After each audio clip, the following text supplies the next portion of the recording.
Pare de adorar. O grande eu sou está aqui nessa noite. Senhor, Tu és merecedor, Pai. Tu és o nosso pastor. Tu és o nosso mestre.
nossa provisão. Jeová Nissi, Jeová Shalom, Jeová Shalom, Jeová Shalom, Jeová Shalom. Pastor, mestre, de nada eu tenho falta, de nada eu tenho falta. Pastor, mestre, de nada eu tenho falta, de nada eu tenho falta. Ele é o nosso pastor, mestre, de nada eu tenho falta, de nada eu tenho falta. Pastor, mestre, de nada eu tenho falta, de nada eu tenho falta. Jeová Jireh, Jeová Nissi, Jeová Shalom, Jeová Shalom, Jeová Shalom, Jeová Shalom. Você crê nisso, declare. Jeová Jireh, Jeová Nissi, Jeová Shalom, Jeová Shalom, Jeová Shalom, Jeová Shalom. Oh Senhor, todas as coisas vêm dele, tudo é para ele. Senhor, que nada venha nos faltar, Senhor, mas que o teu Espírito, Senhor, venha nos suprir, Senhor, de todas as carências, oh Deus, de todas as necessidades, Deus, são supridas em Ti, Senhor. Se há alguém nessa noite que esteja passando uma estação tão difícil, creia que o grande Eu Sou se faz presente. Ele quer ter um relacionamento profundo com você.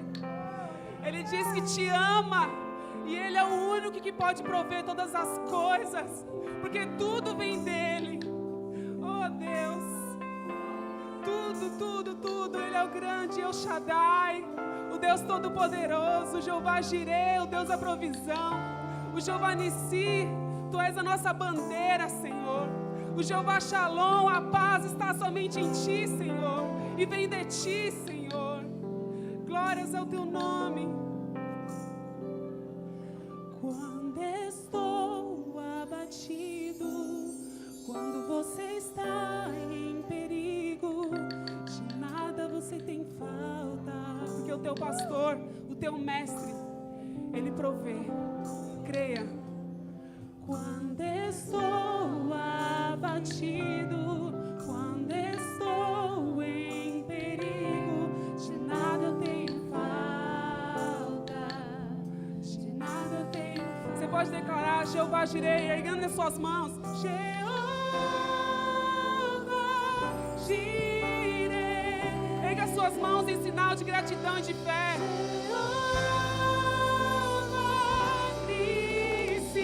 Obrigada, Senhor. Jeová Shalom. Creia. Jeová Shalom. Profetiza. Jeová Shalom. Jeová Shalom. Jeová Jireh. Jeová Jireh. Jeová Nissi. Jeová Shalom.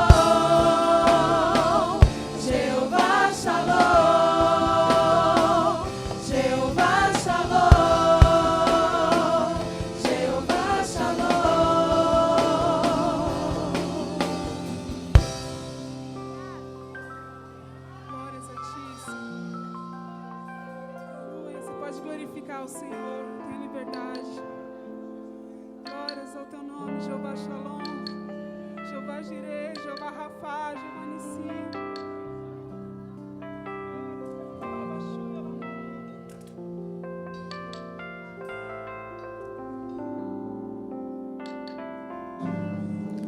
Aleluia. Nós te adoramos, Senhor. Quantas mulheres tem aqui hoje apaixonadas pelo Senhor? Quantos homens apaixonados pelo Senhor estão aqui nessa noite? Aleluia. Quantos estão felizes aqui nessa noite? Você pode glorificar o nome do Senhor? Aleluia. Graça e paz, igreja. Amém? Sejam bem-vindos. Hoje é nosso segundo dia da conferência Sarando Mulheres. E hoje eu tenho o privilégio em receber uma grande mulher de Deus aqui. A pastora Sara já é de casa. E o que falar dela, do pastor Célio? São amigos que o Senhor nos proporcionou. E hoje eu quero receber essa preciosa do Senhor. A pastora Sara é uma grande mulher de Deus, bem casada. Uma mulher que tem levado a voz para todo esse Brasil. E hoje eu quero que você receba em honra, que você aplauda o nome do Senhor, que você receba em honra a pastora Sara Mendes.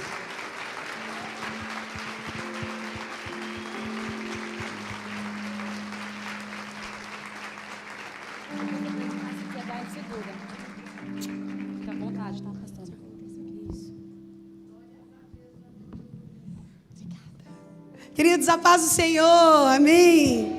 Que honra, que privilégio voltar a esse lugar. Eu digo que eu sempre gosto de ir muito mais da segunda vez que eu venho ao lugar do que da primeira, porque diz muito quando a gente é convidado para voltar.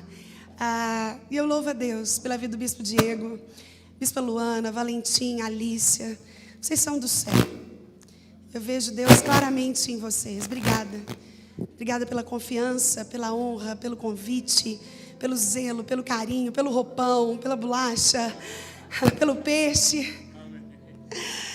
A gente se sente em casa, honrados e certos de que o Senhor tem um tempo muito precioso ainda para nós caminharmos juntos. Nós amamos a mesma excelência bíblica. E eu quero, de público, dizer, querido, que não há nada que prova tanto o amor de um pastor pelo seu rebanho, o zelo de um pastor pelo seu rebanho, do que quando esse pastor investe os seus dias em conhecimento bíblico. Vocês têm um privilégio de ter um pastor que não fala achismo, que não inventa, que não cria, que não traz experiências, mas que se debruça numa teologia saudável. E aí você, ovelha, pode sair daqui alimentado. Essa é a função da igreja. A Bíblia diz que a fé vem pelo ouvir, e o ouvir da palavra. Então, quando eu venho a um culto público e não há uma palavra que é alimento, quando você vem desejando comer picanha e recebe isopor, não há consistência e não há como sobreviver aquela semana. E nós que temos acompanhado, mesmo que de longe, né, a vida do Bispo Diego, da Bispa Luana, a gente tem podido ver a preocupação, o zelo com a palavra, com buscar a palavra, no se debruçar da palavra. Valorize isso, ore pelos seus pastores, ore por isso, ore por eles. É tão raro hoje a gente encontrar uma igreja fiel às Escrituras. E vocês têm esse privilégio aqui na Sarando das Nações. Obrigada, bispo, uma honra. E eu também estou cheia de amigos. Hoje é o dia do amigo. Você já deu um abraço nesse amigo seu aí, que está do lado? Querido, quem tem amigo tem tudo. Eu tenho o privilégio de ter uma amiga. Jô, te amo tanto. Jô daqui de São Paulo, amiga. Isabel, ama a sua vida, ama a sua casa, ama o pastor. E eu já amo ele também. Agregado agora. Bem-vindo. Uma honra vocês aqui. E Ali, love you. Tanta gente importante comigo aqui. Louvado seja o nome do nosso Deus. Então, eu sou a pastora Sara. E junto com meu esposo, esse homem lindão aqui, ó, grandão, que está aqui. Nós servimos a Deus na Assembleia de Deus, Ministério de Madureira, Campo de Campinas, lá em Goiânia. E temos como líderes sobre as nossas vidas o Bispo Oídio José do Carmo e a Bispa Neuza César Carmo, debaixo da bênção dos quais nós estamos aqui. Nós somos pais de 3 filhos, Nós temos uma menina de 8, Ana Luísa, uma de 7, Leonora, e um rapazinho de 3 anos, Paulo Pedro Neto. E eu também sou psicóloga, não atuo durante esse tempo, mas foi o meu ofício durante 11 anos, mas hoje, tudo que Deus me permitiu estudar e aprender, existe para servir o reino dele de forma integral. Última coisa que eu quero falar, para não perder tanto tempo da nossa leitura bíblica, é que eu trouxe alguns livros, eu não vou falar de todos, a banquinha vai estar lá fora. Meus mesmo, eu trouxe somente esses 2, na verdade eles foram acabando, mas esses 2 livros fazem parte de uma coletânea de 10, que se chamam Conselhos e Princípios. O meu objetivo ao escrevê-los, pequenos assim, é que se você adquirir, você de fato leia. É um livro que dá para ler enquanto você espera um filho no esporte, espera um médico, enfim. E são livros pequenos. Esse é sobre ansiedade, eu não sei se você sabe, mas o brasileiro é o povo mais ansioso do mundo. Nós ganhamos em níveis de ansiedade de países que têm um suicídio muito maior do que o nosso. Mas o brasileiro ocupa o primeiro lugar no ranking mundial da ansiedade. Então, eu trago aqui uma perspectiva psicológica, mas totalmente submetida à verdade do Evangelho. Aquilo que a Bíblia diz, como me livrar, como tratar, o que ela falou sobre isso. E o outro é sobre solidão. A gente acabou de falar que hoje é o dia do amigo, mas numa época em que crescem os amigos virtuais, Facebook, Instagram, a verdade é que está cada vez mais difícil encontrar um amigo para andar com você, querido. Amigo é quem fica feliz quando você está feliz. Isso é muito difícil de encontrar. Chorar com quem está chorando é fácil. Agora, se alegrar com quem se alegra é coisa para crente, é coisa para amigo. Quem fica feliz quando você está feliz, mesmo que ele não esteja feliz, é porque ama você. Outra característica de um amigo é que ele te fala a verdade no secreto, mas ele te defende em público. Um verdadeiro amigo nunca fala mal de você em público. Ele te defende, ele não aceita. Então, essas pessoas estão cada vez mais raras. E eu trato sobre solidão aqui, porque a pesquisa atual sobre solidão afirma que a cada grupo de 100 pessoas, 25 afirmam não ter nenhum amigo confidente. A solidão é um problema, porque desemboca muitas vezes em depressão, em síndrome do pânico, em suicídio. A gente aborda esse tema, a Bíblia fala muito disso. E o último que eu vou falar, apesar de que tem tantos aqui, mas vão estar lá, esse livro aqui, A Vida de um Homem de Deus. Essa carta é de um escocês chamado Henry Scroll. E ele escreveu essa carta no século 17 para um amigo dele que tinha se desviado do Evangelho. Então é uma carta brilhante, é um manual brilhante, atualíssimo, para você dar de presente, para você encorajar alguém a ler. Ele é brilhante, é uma carta profundamente recheada de amor, de zelo, de admiração e de cuidado. Charles Haddon Spurgeon escreveu esse livro aqui, Caminhando com o Peregrino. Não sei se você já ouviu falar, mas o Peregrino é o segundo livro mais lido do mundo, só perde para a Bíblia Sagrada. É um livro que narra de uma forma lúdica a história de Jesus. E Spurgeon fez uma releitura aqui. Na verdade, ele fez algumas reflexões sobre o Peregrino. Um livro, eu brinco, que não dá para passar dessa vida para outra sem ler. E o último, que não dá, esse não dá mesmo para passar dessa vida para outra sem ler, é esse aqui. Ninguém mais, ninguém menos que o príncipe dos pregadores, Charles Haddon Spurgeon, o santo e o seu salvador, o progresso da alma no conhecimento de Cristo. Vou falar sobre alma daqui a pouco, mas é daqueles livros para a gente ter de cabeceira. Às vezes você olha e fala, nossa, é grosso, não tenho tempo. Não importa a quantidade de tempo que você vai gastar lendo esse livro, a sua vida nunca mais vai ser a mesma depois de lê-lo. Eu não estou fazendo propaganda de forma aleatória, porque na verdade eu não recebo R$1 daquilo que a gente vende aqui. Toda a venda do nosso material é revertida para sustentar o PROMA, Projeto Otimizado Mão Amiga, colocar comida na boca dos 45 meninos que a gente tem lá em Goiânia se recuperando do vício do crack.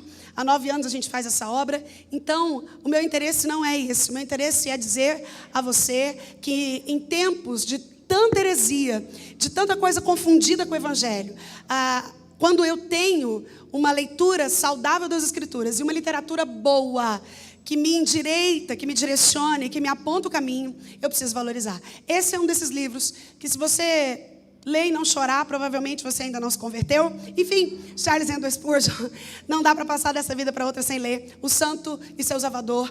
O objetivo de Spurgeon aqui é falar o que muda na sua alma, ou seja, nas suas emoções, depois que você começa a andar com Jesus. Imperdível, vai estar lá fora e você é abençoado e nos ajuda assim, ostentar os meninos do Proma. Tem livro para a família aí, do meu amigo Alain Brizotti, tem muita coisa bacana.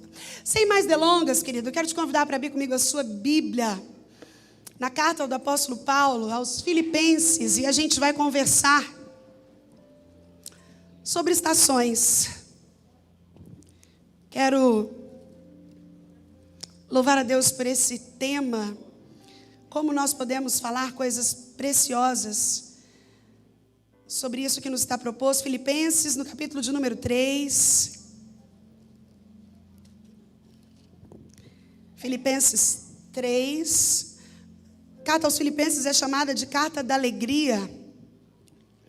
Paulo aqui faz considerações muito importantes e eu quero te encorajar a lê-la depois, se você nunca fez isso. Ela é bem pequenininha, são só 4 capítulos, mas extremamente prática para o nosso dia a dia. Quero ler com você, então, no capítulo 3, a partir do verso 12, Filipenses 3:12, diz assim: não que já tenha alcançado ou seja perfeito, mas prossigo para alcançar aquilo para o que também fui preso por Cristo Jesus. Irmãos, quanto a mim, não julgo que o haja alcançado, mas uma coisa faço, e aqui, esquecendo-me das coisas que para trás ficam e avançando para as que diante de mim estão, prossigo para o alvo, pelo prêmio da soberana vocação de Deus em Cristo Jesus. Pelo que todos quantos já somos perfeitos, sintamos isso mesmo. E se sentis alguma coisa de outra maneira, também Deus vô-lo revelará. Mas aquilo a que já chegamos, andemos segundo a mesma regra e sintamos o mesmo. Sede também meus imitadores, irmãos, e tende cuidado, segundo o exemplo que tendes em nós, pelos que assim andam. Porque muitos há, dos quais muitas vezes vos disse, agora também digo, chorando, que são inimigos da cruz de Cristo, cujo fim é a perdição, cujo Deus é o ventre, e cuja glória é para a confusão deles, que só pensam nas coisas terrenas. Mas a nossa cidade está nos céus, e de onde também esperamos o Salvador, o Senhor Jesus Cristo, que transformará o nosso corpo abatido, para ser conforme o seu corpo glorioso, segundo o seu eficaz poder, de sujeitar também a si todas as coisas. Vamos orar? Senhor, obrigado, Deus, pela tua palavra. Nós queremos render ao Senhor toda a honra, toda a glória, todo louvor, toda adoração. Dizer que tu és o motivo que nos reúne aqui. Dizer, Pai, que tu és o amado da nossa alma. Tu és o único pelo qual importa que sejamos salvos. Nós queremos nos render. Dizer, Pai, que nós precisamos e desejamos ouvir a tua voz. Nós queremos ser, Deus, encorajados, achados de ti nessa noite. Tu que és o grande eu sou, tu que és o alfa e o ômega, tu que és o sol da justiça, o príncipe da paz, tu que és o Deus Emanuel. Oh Deus, obrigada, porque apesar de tão grande, o Senhor habita em nós. Obrigada, Senhor, pelo privilégio de nos reunirmos como igreja do Senhor. E nesse momento em que nós abrimos a tua palavra santa, a minha oração é que o teu Espírito, que também é santo, fale conosco, Senhor. Fala conosco, Pai. Quanto a mim, mais uma vez eu confesso a minha completa dependência do Senhor para ministrar essa palavra. Que somente a tua voz seja ouvida no nosso meio. Fala conosco, Senhor. É a nossa oração em nome de Jesus o Cristo. Amém. Você pode se assentar, querido?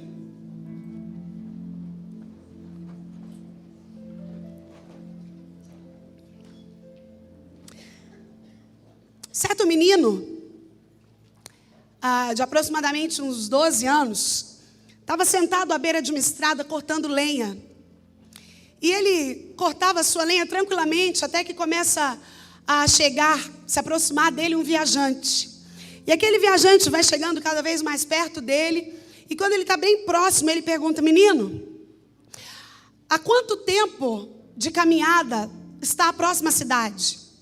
E o menino calado ficou, cortando lenha. O viajante mais uma vez insistiu: menino, ei, estou falando com você. Quanto tempo eu vou demorar para chegar até a próxima cidade? O menino continuou cortando lenha, como se nada tivesse acontecendo. Aquele viajante começou a acreditar que aquele menino pudesse ter até algum problema de audição, mas insiste uma terceira vez. Fala, menino, quanto tempo eu vou demorar para chegar à próxima cidade? Você não pode me dizer? E o menino continuou mudo, até que o viajante então desiste e começa a caminhar. Depois que ele caminha uns 15 metros, o menino grita lá de longe, 2 horas! E o viajante olha para trás e fala, menino, você é doido? Eu te perguntei 3 vezes quanto tempo eu ia gastar, por que você não me disse antes? E o menino então olha com os olhos firmes naquele viajante e fala, eu não poderia dizer, sem antes ver como é que você caminha. Eu comecei te contando essa pequena história, porque eu quero entrar no nosso tema, nessa ideia de uma palavra inglesa. A melhor palavra, a melhor tradução bíblica que nós temos não é no português, é na língua inglesa. E quando a gente traduz para o português, a gente perde um pouco do sentido. Mas aqui no versículo 13, quando fala prossigo para o alvo, há uma expressão em inglês que se chama black through, que fala exatamente de avançar, de continuar, de olhar para frente. E muitas vezes, você e eu, parados nas estações da vida, eu vou falar sobre cada estação daqui a pouco, nós não conseguimos avançar, muitas vezes porque a gente não consegue perceber nem mesmo a forma como nós caminhamos.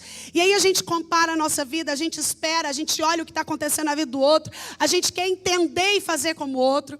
Esse menino falou, olha, eu não tenho como saber quanto tempo você leva até a próxima cidade, sem antes ver qual a distância do seu passo. Isso é muito simples.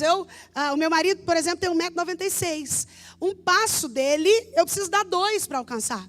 Dependendo de onde a gente está, se a gente estiver correndo, ele consegue muito mais rápido que eu, porque ele tem a perna comprida. Então, ele demora muito menos do que eu para chegar a alguns lugares. E quando a gente está com os nossos filhos, ainda é mais diferente, porque as crianças têm passos menores. Ou seja, cada um tem uma história, uma trajetória, uma forma e um meio de avançar. E um meio de se organizar nas estações. Eu quero rapidamente fazer com você uma pequena analogia sobre as estações, antes de abordar 4 tópicos. Se você que está aqui nessa noite, mulher, homem, jovem de Deus, compreende que você vive uma vida de propósito, isso não é um clichê.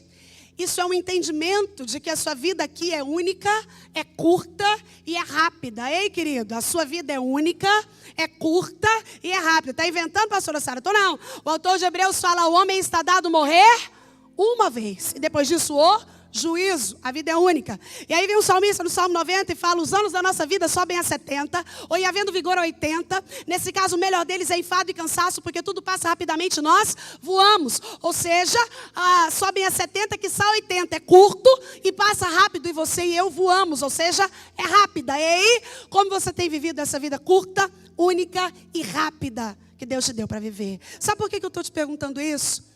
Porque muitos de nós não conseguem dimensionar o plano de Deus, exatamente porque somos parados pelas estações. De forma global, todo o mundo está sujeito às 4 estações: primavera, verão, outono e inverno. Via de regra, cada uma delas ocupam 3 meses do ano.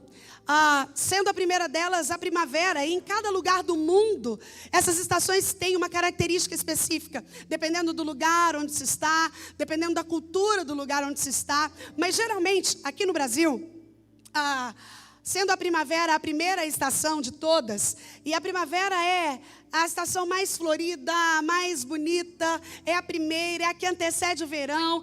A temperatura não é tão baixa, também não é tão alta. Então, geralmente, o clima na primavera é muito agradável. E se a gente aplicar a ideia da primavera na nossa vida, é a estação do começo, é a estação primeira, é o primeiro amor, é quando você está aquecido, é quando tudo que a igreja faz você vai, é quando você dá o seu melhor, glória a Deus, é quando você se rende a todas as coisas no mundo espiritual. Lá em Cantares, no capítulo 2, Salomão fala que e as vides em flor exaltam o seu aroma, exalam o seu aroma. Ou seja, a primavera é a estação onde as flores desabrocham, exalam todos os aromas. É na primavera que o beija-flor da vida espiritual se aproxima de nós, extrai o que a gente tem de melhor. Então, quando a gente está começando na vida cristã, a gente geralmente tem muito para dar, a gente está animado, a gente convida a gente para a igreja. É a primavera. Depois da primavera vem o verão. E o verão é a estação mais quente do ano, é muito calor, os dias são muito longos, porque amanhece bem cedo e geralmente anoitece tarde. Em países da Europa, 10 horas da noite ainda está sol, está claro, está de dia. Aqui no Brasil a gente não tem tanto isso, mas mesmo assim, é uma característica do verão, os dias longos, as árvores verdes carregadas de fruto. O verão na sua vida é quando tudo vai bem. Já pensou nisso? Tem um momento que na nossa vida a gente fala, nossa, eu não quero nem pensar, porque se melhorar estraga. Se melhorar, vira festa. Está tudo bem, está todo mundo com saúde, não há má notícia, os meus sonhos estão realizados, os meus projetos estão andando, a minha família está estável, os meus filhos estão bem. Momentos em que a felicidade, eu quero fazer um parênteses aqui, entenda algo. Felicidade é diferente de alegria. Felicidade é um estado emocional. Fala comigo, emocional. Sendo emocional, depende daquilo que está fora de mim. É por isso que ninguém é feliz o tempo todo. Felicidade depende se está tudo bem, se eu tenho dinheiro na conta, se os meus sonhos estão sendo realizados. Felicidade é um estado emocional e geralmente está associada a pessoas e a circunstâncias. Alegria, é um estado espiritual. Alegria, contrário de felicidade, que vem de fora para dentro. Alegria vem de dentro para fora. É por isso que Paulo fala, alegrai-vos sempre no Senhor. Outra vez vos digo, alegrai-vos. O que eu estou te dizendo é que a alegria na vida do cristão não é uma condição, não é um talvez. A alegria na vida do crente é uma ordem. O verbo está no imperativo, alegrai-vos. Outra vez eu estou dizendo, alegrai-vos. Só que Paulo não diz isso sem falar a fonte da alegria. Ele está falando que a fonte é o Senhor. Diferente da felicidade que tem como fonte coisas fora de mim, se está tudo bem, se eu estou gostando, se eu tenho dinheiro, a alegria tem como fonte o próprio Deus. O verão é essa época em que não só nós somos alegres, mas a gente está feliz, está tudo dando certo, as coisas fora de nós estão bem.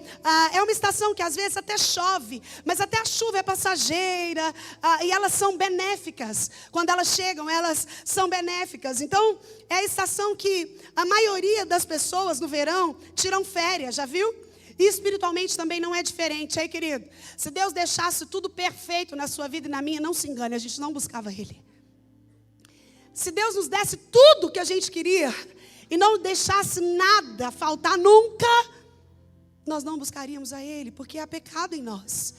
Então o verão é essa fase em que parece que está tudo muito bem, mas a gente tem uma tendência a quando está tudo muito bem, a vir menos ao culto, a ficar ocupado demais com aquilo que eu orei tanto e pedi para Deus, e aí Deus dá, e aí eu já não tenho tempo para as coisas dele. O verão geralmente é essa época. Depois do verão vem o outono.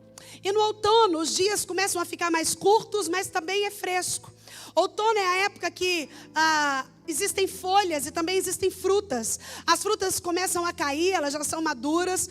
Os jardins, os parques, eles ficam cobertos de folhas de todos os tamanhos, de todas as cores.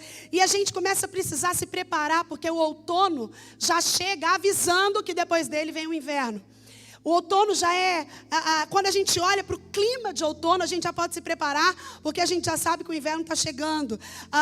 Quando o outono chega na nossa vida, é um momento de preparação para o inverno também. E quando a gente olha para a vida espiritual, é muito importante que eu entenda que o outono me dá sinais de que eu necessito me preparar para algo que vai chegar, que talvez eu não consiga lidar de forma natural. E aí, o outono é um tempo em que eu preciso orar mais, ler mais a Bíblia e jejuar mais. Porque quando o inverno chega, eu vou falar do inverno daqui a pouco, via de regra nós não temos força para sustentar aquilo que é necessário. Agora, se eu fiz isso no outono, eu já estou preparado, eu já tenho uma robustez para esperar o inverno. Então, o outono espiritual é essa época que tem a função de nos preparar para entender quando as coisas não vão tão bem, quando não está muito bom, mas até que então chega o inverno. O inverno é a estação mais fria do ano. Em países que têm inverno rigoroso, os dias são muito curtos e as noites muito longas. Assim como no verão fica escuro muito tarde, no inverno acontece o contrário. 3h30, 4 da tarde já está escuro em países que têm inverno rigoroso. No inverno acontece uma coisa curiosa nos países que têm inverno muito rigoroso, porque não há cor. Você olha, as árvores não estão verdes, não há folhas, não há flores coloridas. Então a gente tem uma visão monocromática, ou seja, você olha e isso, quase tudo que a gente vê é cinza. Essa visão monocromática aumenta no nosso cérebro um hormônio chamado melatonina. A melatonina é um hormônio depressor do sistema nervoso central. É por isso que no inverno a gente tem uma necessidade, uma vontade de recolher, de ficar em casa assistindo Netflix, comendo pipoca. É por isso que a Bíblia fala que Deus, por favor, não deixe Jesus voltar no inverno, porque senão não vai ter ninguém na igreja.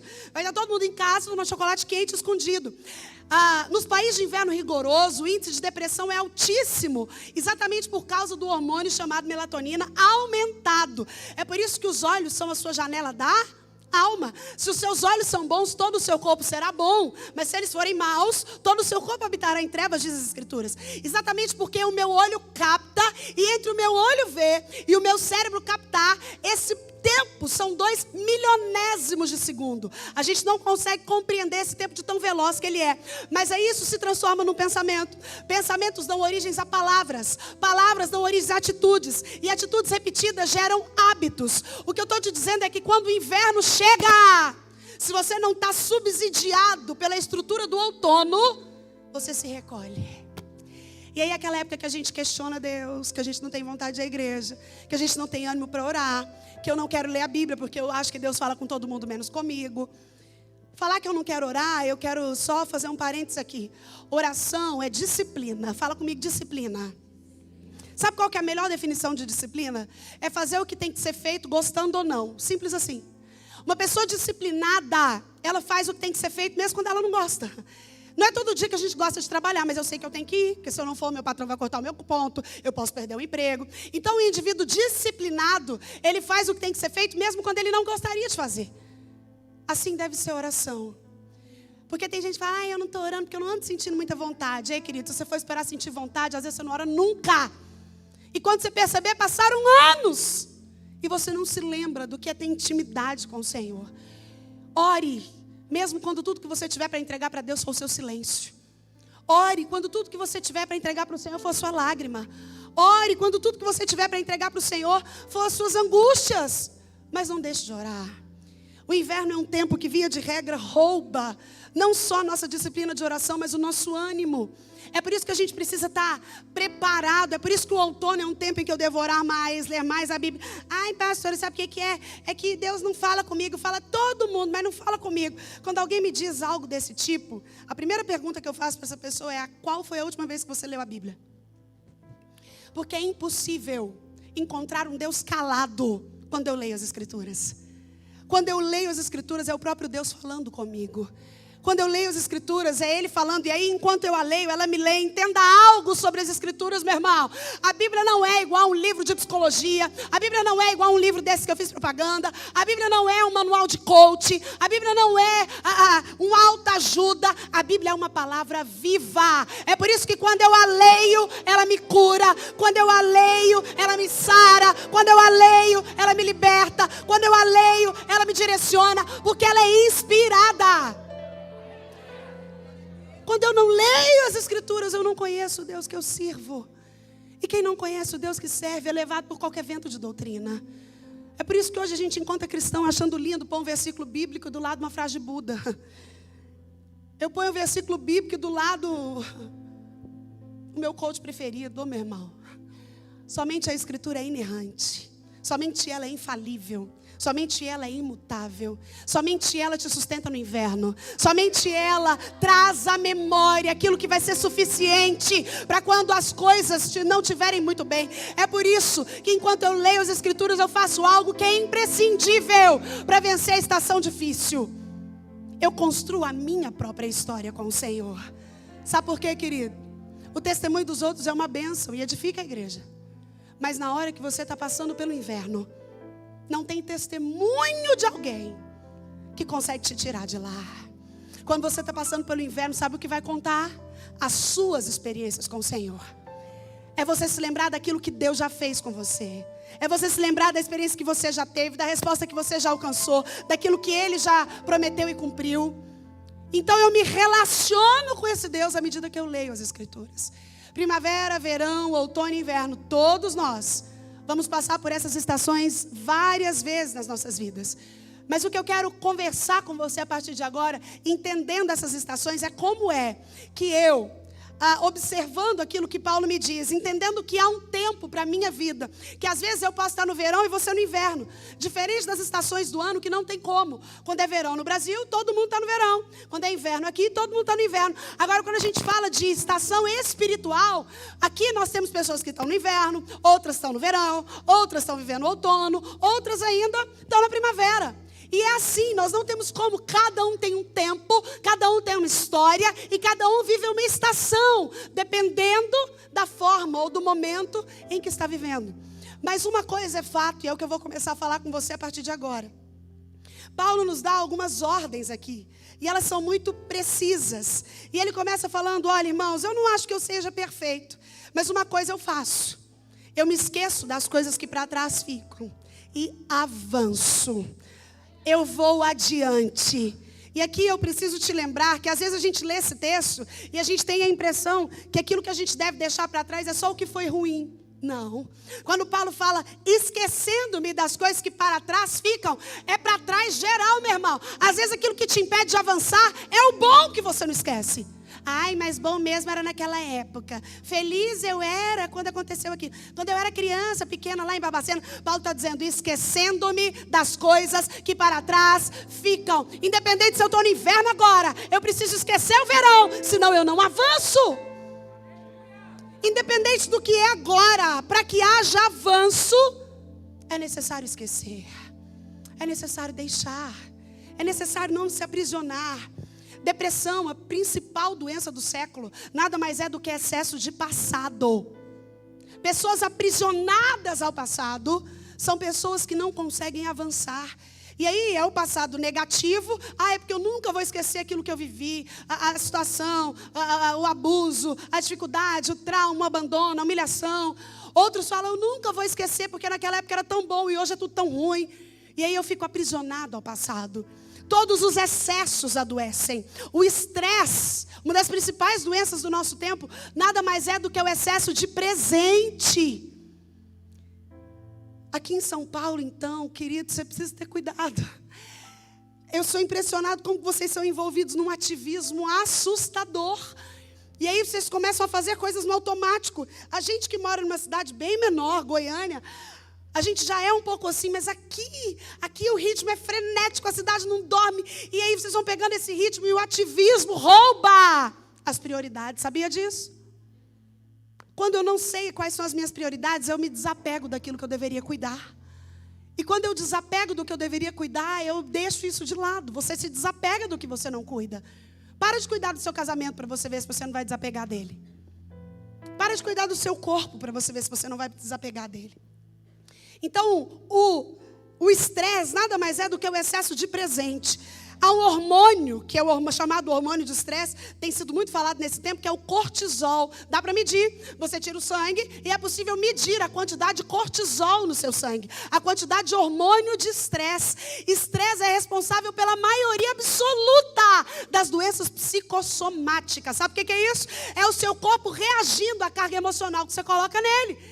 E o corpo é inteligente, ele precisa traduzir isso de alguma forma. Alguns têm furúnculo, outros têm gastrite nervosa, outros úlcera nervosa, outros enxaqueca, outros labirintite, outros câncer. Mas via de regra, é o corpo elaborando. Eita, pressão demais, eu preciso jogar para fora. Estresse. E ansiedade nada mais é do que o excesso de futuro. É gente que não está aqui, está lá. Você está aqui, mas não está aqui. Você está aqui, mas está no domingo. Você está aqui, mas está preocupado com as coisas de segunda. Os 3 excessos adoecem. E eles são totalmente comprometedores quando a gente olha para as estações. E aí Paulo fala, olha, eu não alcancei a perfeição não, mas uma coisa eu estou fazendo. Deixando as coisas que para trás ficam, eu avanço. Eu vou para frente, para o prêmio da soberana vocação. Para aquelas que estão adiante de mim. Porque independente daquilo que eu estou vivendo, uma coisa eu sei. Que o Senhor vai transformar o meu corpo abatido para ser um corpo glorioso. Ele vai voltar para me buscar. As coisas vão melhorar. E enquanto isso não acontece, eu experimento uma graça sobrenatural para suportar dores sobrenaturais. Então eu quero conversar com você sobre 4 características que devem ser suas para que você passe pelas estações da vida. E elas, independente se é primavera, se é verão, se é outono, se é inverno, dentro daquilo que Deus te deu, do passo que você sabe caminhar, da forma individualizada como Deus te trata, do olhar zeloso de um pai amoroso, que entende a sua história, que compreende o seu passado, que sabe tudo sobre você e que respeita tudo isso. Qual é o seu papel? Para que essas estações passem de uma forma que você passe por elas como uma pessoa curada. Você pode dizer amém? Uma mulher sarada. Entenda algo, pessoas saradas saram pessoas. Pessoas doentes adoecem pessoas. Quando a gente fala de mundo espiritual, não há zona neutra. Ou eu sou alguém que transforma a gente, ou eu sou alguém que deforma a gente. Ou a minha companhia transforma pessoas, ou a minha companhia deforma pessoas. Ou eu sou agente de transformação na minha casa, no meu ambiente de trabalho, numa igreja, ou eu sou agente de deformação nesses lugares. Ei, querido, o que derrama quando te balançam? O que derrama quando te balançam? Pessoas curadas curam pessoas. E é por isso que eu quero conversar com você sobre 4 características rápidas. Todas elas começam com E, mais fácil de você guardar e ainda, se você desejar, anotar. Para que você tenha um desempenho bem-sucedido nas estações da vida que são imprevisíveis. Nós não conseguimos prever quando o inverno chega. Às vezes a gente tem alguma noção porque o outono dá sinais. Sabe quando você faz alguma coisa e você fala, eu acho que isso que eu fiz não foi bom. Vai dar alguma coisa errada. E aí parece que a gente consegue prever que é um desemprego que vem, é uma doença que leva um ente querido, é uma situação que foge do meu controle. Sabe qual é o problema da crise? É que ela não avisa que chega. Ninguém recebe um e-mail falando, olha, cuidado, dentro de 3 dias se prepare, você entrará em crise. Não. Só é crise porque está tudo bem. De repente um telefonema muda tudo.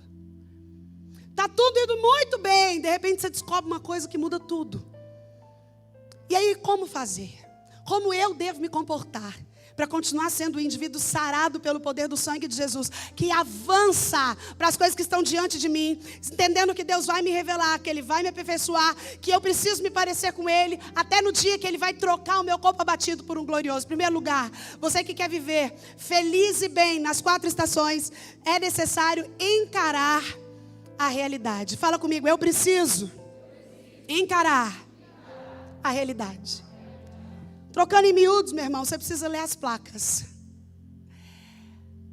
Tem um autor que fala uma frase que eu gosto muito. Ele diz que dificuldades preparam pessoas comuns para destinos extraordinários. Exatamente porque é no momento de crise que se levantam os heróis, sim ou não? Sim, se não tem crise não precisa de herói, para quê?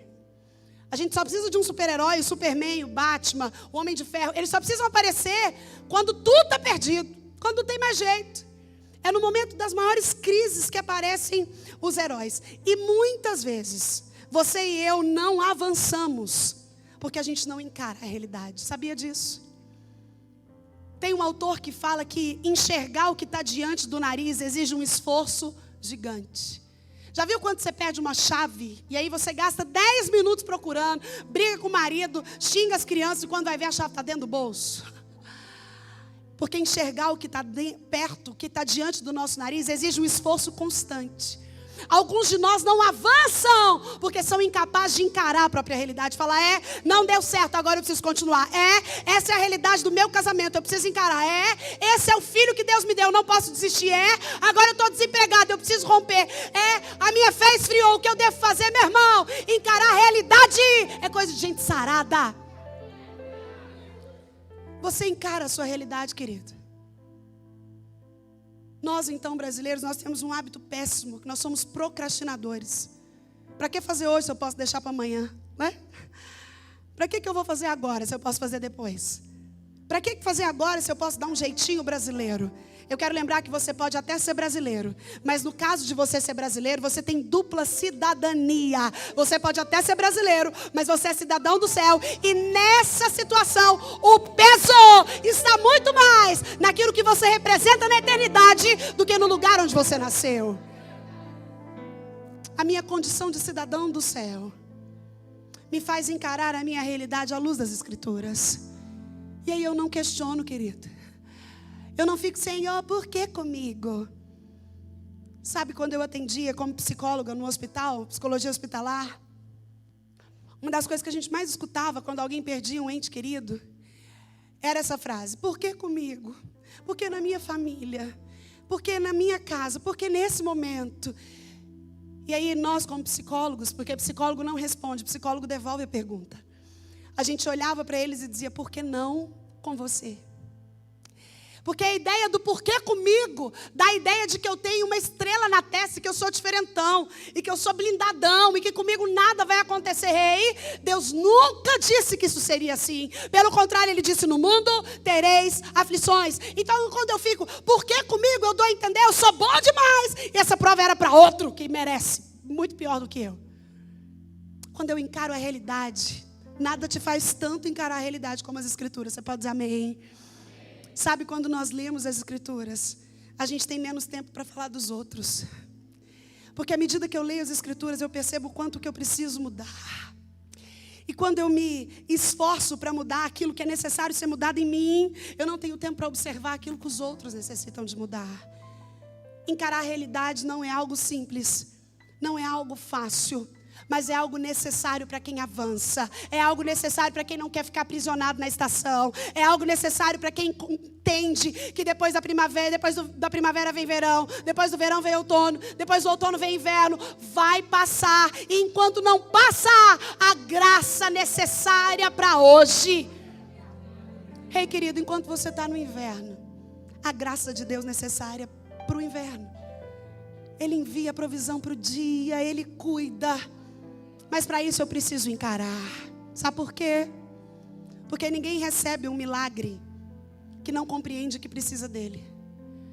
Lembra quando Jesus chegou no cego e estava na cara que ele queria enxergar? Mas Jesus chega nele e pergunta: o que queres que eu te faça? Jesus queria duas coisas com essa pergunta. A primeira, saber se ele entendia o que ele estava precisando. Porque às vezes ele era cego, mas ele queria comer. Não queria ver. Para ele era mais importante um carro para alguém dirigir do que a visão. Então Jesus chega para ele e fala: o que queres que eu te faça? Tem alguns de nós que pela incapacidade de encarar a realidade, se Jesus perguntar para você hoje: o que queres que eu te faça? Você não sabe falar a sua prioridade. Porque não conhece a necessidade. Jesus queria que ele soubesse o que ele precisava. E Jesus queria dar voz a quem todo mundo estava querendo ver calado. A Bíblia diz que a voz daquele cego estava incomodando os discípulos. Ele estava falando: cala a boca, cego, ninguém quer te ouvir não. E Jesus, ao contrário, Ele dá a voz: o que queres que eu te fale? Fala, porque eu estou te ouvindo. Fala, porque eu estou aqui para mudar essa história. Fala, porque eu realizo. E o cego então diz: mestre, que eu volte a ver. E a Bíblia diz que imediatamente aquele homem viu. Ei, querido, qual é a sua realidade nessa vida curta, única e rápida que Deus te deu para viver? Você conhece qual é a sua necessidade maior? Você sabe qual é o problema que deve ser encarado? Tem gente que fala: ai, o tempo, deixa isso para o tempo curar. Meu irmão, o tempo não cura nada. Muitas vezes o tempo piora a situação. Muitas vezes o tempo faz com que interferências que não existiam comecem a ter peso sobre aquilo. Quando eu quero avançar, ter consistência na estação, estar preparado em fé para viver o tempo do Senhor na minha vida, eu preciso encarar a minha realidade. Certa vez um menininho tinha um temperamento muito difícil e um dia o pai dele deu para ele um saco de pregos e pediu para que ele pregasse um prego na porta do quarto dele cada vez que ele tivesse raiva. E aí aquele menininho era muito raivoso, então quando ele ficava com raiva porque ele perdia um brinquedo, ele ia lá na porta e batia um prego.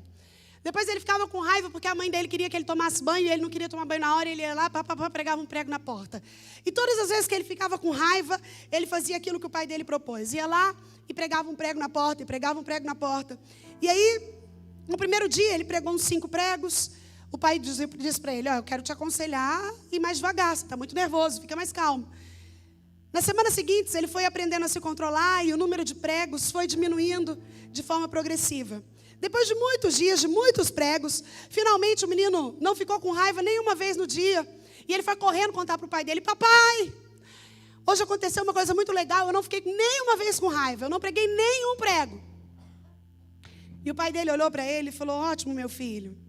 Então agora que você aprendeu a se controlar, eu quero que você vá até a porta e arranque todos os pregos que você pregou. E aquele menininho foi lá então, e começou a arrancar. E quando ele arrancou o último prego, ele voltou no pai e falou, papai, poxa, a porta ficou tão feia. Agora ela está toda emburacada, está toda cheia de buraco. E aquele pai olha para aquele filho e fala, meu filho, é assim mesmo. Quando a gente age movido pela raiva, a gente vai deixando ferimentos profundos no coração das pessoas. E essas marcas são muito difíceis de serem apagadas. Ei, querido, quem encara a realidade entende que as palavras que eu falo podem até ser perdoadas, mas jamais esquecidas. Quem encara a realidade começa a perceber que eu só devo falar aquilo que eu suportaria ouvir. Você pode dizer amém? Se você passa as coisas por esse filtro, a sua boca muda. Até porque a boca fala do que o coração está. Com 15 minutos de conversa, você consegue conhecer o coração de alguém. Tem gente que você senta 15 minutos com ela, ela vai reclamar 15 minutos. Ah, mas a vida está ruim para isso, assim. Tem gente que você vai sentar 15 minutos, ele vai falar mal dos outros 15 minutos. Outras pessoas, você vai sentar com ele 15 minutos, ele vai contar as coisas boas do Senhor por 15 minutos. A boca fala do que o coração está cheio. Sobre o que você tem conversado? Quando eu encaro a realidade, eu começo a analisar a minha vida. A Bíblia investe um livro inteiro, talvez você não saiba disso, que é o livro de Eclesiastes, só para falar da importância da autoanálise. Todo o livro de Eclesiastes é Salomão nos encorajando a lembrar que a vida é curta, que ela é única, que ela é rápida e que eu devo ter cuidado com as minhas vaidades, eu devo ter cuidado da forma como eu gasto meu dinheiro, eu devo ter cuidado com o tempo, eu devo ter cuidado com a forma como eu lido nos meus relacionamentos. E aí a gente fica tão preocupado em fazer detox de tudo quanto é coisa, é suco detox, dieta detox, massagem detox, e a gente não para desintoxicar a nossa alma. Porque para fazer isso tem que encarar a realidade. Tem que falar, está cheio de tóxicos. Tóxico é tudo aquilo que tem poder para te destruir ou para te matar. Sabe quando você passa perto de um hospital e está escrito, cuidado, lixo tóxico. E você sabe que você não vai tocar naquilo, que tem algum material ali que se você tocar, vai te prejudicar. E ao longo da nossa vida, a nossa alma vai absorvendo tóxicos. Por palavras, por pensamentos e por pessoas. Alguns de nós são intoxicados na alma e precisam ser sarados porque tem pensamentos tóxicos. Alguns de nós, se tivessem os seus pensamentos projetados naquele telão, a gente assistiria um filme de terror. Uma série do Netflix de The Walking Dead. A psicologia criou, na verdade, o psiquiatra brasileiro, Augusto Cury, ele criou uma nomenclatura nova para uma doença também nova, chamada SPA, Síndrome do Pensamento Acelerado. Porque nós vivemos uma época em que a insônia impera. O sono é artificial. Existe um império de calmantes. E a pessoa deita para dormir, mas ela não dorme, porque a mente não para. Pensamentos tóxicos. Alguns de nós são intoxicados ao longo da vida por palavras. Sabe aquela pessoa que falou uma palavra que impregnou? E aí eu quero fazer um parênteses para você que é mãe. Eu vi que aqui tem tanta criança e glória a Deus por isso. Quando eu chego numa igreja que tem um monte de criança, eu falo, Senhor, obrigado, porque essa criança tem presente. Essa igreja tem presente. Não é só futuro, não. A criança não é só o futuro da igreja, ela é o presente da igreja. Porque se a gente não faz um bom trabalho com ela agora, nem futuro vai haver, você entende isso? Então você que é mãe, entenda algo em nome de Jesus. Satanás não tem poder de ler a sua mente, ele não é onisciente, só o nosso Deus é. Mas ele ouve o que você fala. E tem uma coisa, ele é traiçoeiro, ele veio para matar, roubar e... João 10:10. Então, a partir do momento que eu libero, o mundo espiritual capta. Eu vou te dar um exemplo. Vamos supor que você, quando era pequena, 7, 8 anos, os seus pais estavam vivendo uma crise no casamento, e aí você chegou despercebido.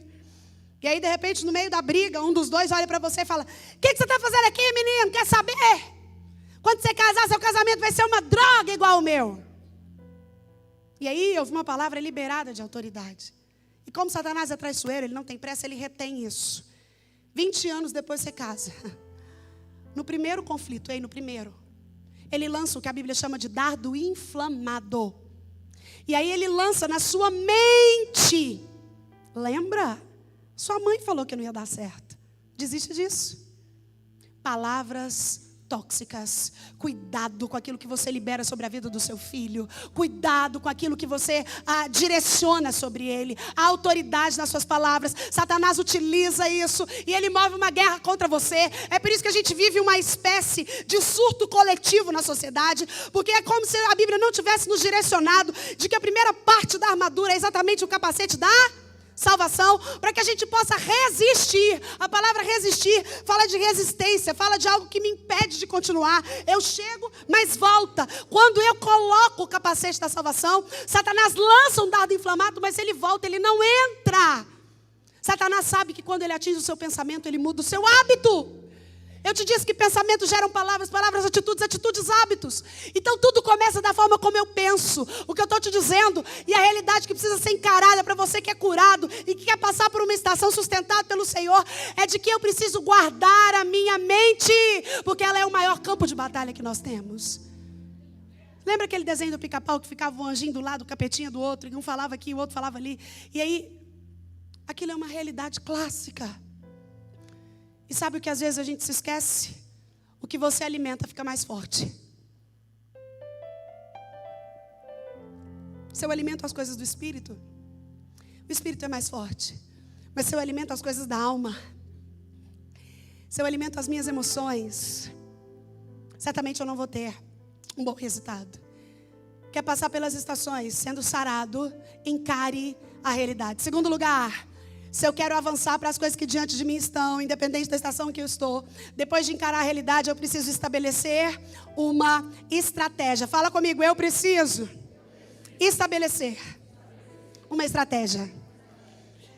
A ideia, querido, é mire pequeno para acertar pequeno. A ideia é resolver as coisas pequenas, resolver o que está perto, resolver o que está fácil. A melhor estratégia é solucionar agora. A Bíblia diz que aquele que faz planos, o Senhor abençoa. A Bíblia diz isso em Jó, que quando eu planejo no Senhor, isso irá bem, a luz brilhará nos meus caminhos. Lá no Evangelho a gente encontra a Bíblia dizendo qual é o homem que quer construir uma casa e antes de construir não senta, não planeja, não vê se o dinheiro vai dar, não se organiza para ver quanto eu vou gastar com pintor, quanto eu vou gastar com eletricista, quanto eu vou gastar com mão de obra, quanto eu vou gastar com material. Alguns de nós vivem uma vida inteira sem planejar nada. Já viu isso? Paulo aqui está falando, olha, você quer saber como é que isso funciona? Sede também meus imitadores e tende cuidado, segundo o exemplo que tendes em nós, pelos que assim andam. O que Paulo está dizendo é, há uma estratégia, você vai me imitar, você vai ter cuidado, você vai observar quem já chegou lá. E é simples o negócio, querido. Você costuma planejar. Ou você é daqueles que vai comendo o que tem, esperando o que vem? Tem gente que é assim, não, eu não planejo não, está na mão de Deus. Ei, querido, amém, está na mão de Deus, eu concordo com você. Mas a palavra de Deus nos encoraja a compreender que o nosso Deus trabalha conforme um plano organizado. A Bíblia nada mais é do que a história do povo de Deus, de um povo chamado, de um povo escolhido. E de Gênesis e Apocalipse nós conseguimos entender a forma como Deus organiza a história do seu povo. E Ele continua seguindo esse mesmo plano, um plano perfeito, um plano que não mudou, um plano que não deu erro, um plano que não volta atrás, um plano que não fica antigo. E quantas vezes você e eu vamos levando a vida sem planejar nada, sem nenhuma estratégia, sem nenhum foco. Só existem duas formas de viver a vida, sabiamente ou tolamente. Como é que você tem vivido? Para que eu seja sustentado nas estações e avance, eu preciso estabelecer uma estratégia. E aqui eu quero te lembrar que as estratégias que Deus dá são únicas. Você pode dizer amém? Lembra quando Davi foi vencer o gigante? Na verdade ele foi lutar contra o gigante. E a Bíblia diz que Saul era o rei, pensou, nossa, como é que vai ser, hein? Esse Davi não dá conta, ele é pequenininho, ele não tem experiência nenhuma. E o texto diz em 1 Samuel capítulo 17 que Saul então pega uma armadura típica do exército daquela época e tenta vestir em Davi, e veste em Davi. Mas quando Davi se vê vestido naquela armadura, ele olha e fala: "Rei, deixa eu te falar uma coisa. Tudo bem, essa armadura é uma bênção, ela funciona no exército, mas eu sou um pastor. Eu entendo de estilingue, eu entendo de pedrinha. Meu negócio é funda. Tira essa armadura de mim que eu não dou conta." Sabe o que Davi está dizendo? "Rei, eu entendo que essa armadura funciona para o exército, mas para mim, Deus deu uma estratégia diferente. Eu tenho uma arma autêntica. Eu vou lutar do jeito que eu entendo." E ele foi lá e pegou pedrinhas, e foi assim que ele venceu o gigante. O que eu estou te dizendo, meu irmão, é que quando você estabelece estratégias, como quem busca as estratégias do próprio Deus, eu não corro risco de compreender que eu fui feito em padrão. Tem gente que acha que em padrão funcionou na vida do outro, funciona na minha. Deu certo com fulano, dá certo para mim. Quando eu falo estabeleça estratégia, eu estou falando de buscar estratégia no Senhor. De dizer: "Deus, esse é meu problema, como eu vou sair dele? Senhor, me diz como é que os grandes homens do Senhor saíram de problemas parecidos com o meu. Deus, qual é a forma que eu quero que o Senhor faça? Qual é a forma como eu devo me comportar?" Entenda algo, querido, geralmente Deus nunca vai te mostrar a escada toda, mas Ele vai te mostrar o próximo degrau. Ele vai te dizer como dar mais um passo, o que fazer agora. Nós precisamos fazer planos. Nós devemos ter sonhos. Quem não sonha está morrendo. Uma das primeiras formas de diagnosticar um paciente depressivo é que esse indivíduo não tem sonho. Ele não tem plano. Se Deus aparecer na frente dele, como apareceu na frente de Salomão, e falou: "Pede o que você quiser que eu dou", ele vai pedir ajuda para os universitários. "Ai, Deus, só pode me dar um tempo, eu quero pensar. Posso consultar meus amigos do Facebook? Parece que eu não estou sabendo." Porque não tem plano. Quem tem plano sabe o que quer. Quem tem plano sabe onde vai chegar. Quem tem plano está avançando. Quem tem plano confia no Senhor. Quem tem plano é movido por fé. Ei, meu irmão, depois de encarar a realidade, é preciso estabelecer uma estratégia. Se você está numa estação financeira complicada, o inverno chegou na sua vida financeira, em primeiro lugar é preciso orar e falar: peraí, não tem mais dinheiro. E se eu não tenho dinheiro, eu não tenho aquilo que eu quero. Isso é encarar a realidade. Segundo lugar, como é que eu vou fazer para sair disso? Eu preciso estabelecer uma estratégia primeiro. Eu vou pagar quem eu devo, e depois eu vou juntar um pouquinho de dinheiro e começar a trabalhar até que eu me reerga. Independente de qual é o inverno que você vive, depois de encarar a realidade, tem que estabelecer uma estratégia. Se o seu inverno é um filho desviado, um filho no mundo das drogas, primeiro eu preciso encarar: peraí, esse é o meu filho. Pode ser o que for para você, mas é o meu filho. Pode ser drogado para você, mas é o meu filho. Pode ser prostituta para você, mas é o meu filho. Pode ser um alcoólatra para você, mas é o meu filho. E depois de encarar a realidade, eu traço uma estratégia. Como eu posso ajudá-lo? No caso dele é melhor uma clínica de recuperação. No caso dele é melhor eu mantê-lo em casa. No caso dele é melhor eu dar remédio. No caso dele é melhor eu buscar ajuda. Como eu vou agir? Independente da estação em que você vive, depois de encarar a realidade, é necessário estabelecer uma estratégia. Pessoas que avançam, deixando que para trás aquilo que ficou, são pessoas que têm planos. Ei, querido, eu estou falando de planos. Sabe quando o milagre chega? Quando o Kairos de Deus coincide com o nosso Cronos. Você deve saber disso. O nosso Cronos, o nosso tempo, o tempo em que a gente vive é chamado Cronos. É esse tempo de 365 dias, um ano, 7 dias, uma semana, 24 horas, um dia, 60 minutos, uma hora. Isso é Cronos. Deus não vive no nosso tempo. Ele vive num tempo chamado Kairos. E no tempo dele, a Bíblia diz que 1000 anos são como um dia. E um dia é como 1000 anos. Então o milagre chega na minha vida e na sua, quando coincide o nosso Cronos com o Kairos de Deus. E aí, eu quero te dizer que quando eu não estabeleço uma estratégia, quando eu não tenho sonhos, não tem como coincidir o meu sonho com o plano de Deus. Veja o que eu estou te dizendo. Eu estou te dizendo que você sonha, mas Deus faz plano. Você pode dizer amém? Meu irmão, Deus não sonha. Ai, pastor, eu sempre cantei que eu quero viver o sonho de Deus. Amém. A licença musical pode nos fazer cantar isso às vezes. Mas Deus não sonha. Primeiro que para sonhar tem que dormir, sim ou não? A Bíblia diz que não dorme o guarda de Israel. Segundo que quem sonha não sabe se vai realizar. Sim ou não? Eu e você colecionamos sonhos frustrados. Coisas que a gente sonhou e não aconteceu. Coisa que a gente queria muito, mas não deu. Deus não trabalha com fracasso. Deus não tem sonho, Ele tem plano. Deus não tem sonho, Ele tem projeto. Deus não tem sonho, Ele determina. Não há possibilidade de Deus planejar algo e isso não acontecer. Então você sonha e Deus realiza. Você planeja e Deus decreta. E quando eu compreendo isso, eu avanço com as estratégias que o Senhor me dá. Quem quer viver a estação de forma saudável, independente de primavera, verão ou outono e inverno, encara a realidade, estabelece estratégia. Terceiro lugar, ainda com a letra E, para facilitar para você, depois de encarar a realidade, de estabelecer uma estratégia, eu preciso exercitar a minha fé. Fala comigo, exercitar a fé. Você é uma pessoa de fé, querido? Sim ou não? Só te lembrando algumas coisas que a Bíblia fala sobre fé. Fé é a certeza de coisas que se esperam e convicção de fatos que não se veem. Tanto uma quanto a outra coisa falam de futuro, amém? Se estiver acontecendo agora, eu não preciso ter fé para acreditar. Fé é a certeza do que eu estou esperando e convicção do que eu ainda não vi, está no futuro. A Bíblia também fala que sem fé é impossível agradar a... Não adianta querer agradar a Deus com o seu talento, com o seu dom, com o seu tempo, com o seu dinheiro, porque se não tiver fé, nada disso. O autor de Hebreus também diz que o justo viverá pela... E se ele retroceder, nele não se compraz a alma do Senhor. E eu poderia ficar aqui mais o resto da noite, só te lembrando o que é fé. Mas o que eu quero que você compreenda é que existem tipos de fé.